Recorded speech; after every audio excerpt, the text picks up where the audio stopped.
May overlooking na restaurant pala dito sa Cainta.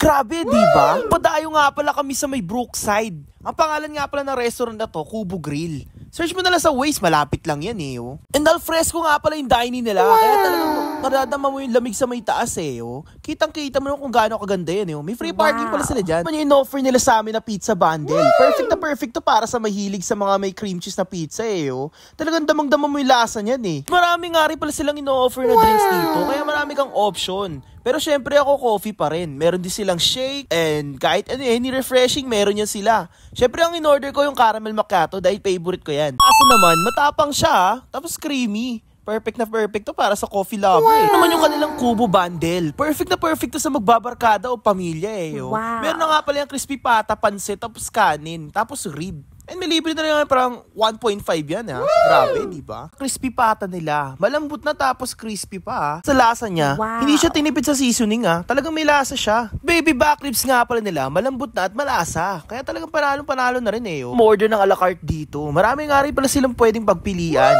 Syempre napili namin nachos tas bangus. Tapos haw na pusit. Kaya talagang napakasarap niyan eh. Oh. May pala itsura sa kanila pagkagabi. At meron nga rin pala silang cocktails dito. Ang in-order nga pala namin margarita. Presentation naman niya, kitang-kita mo naman kung gaano kaganda yan. Sa lasa, ito yung naging reaction ko.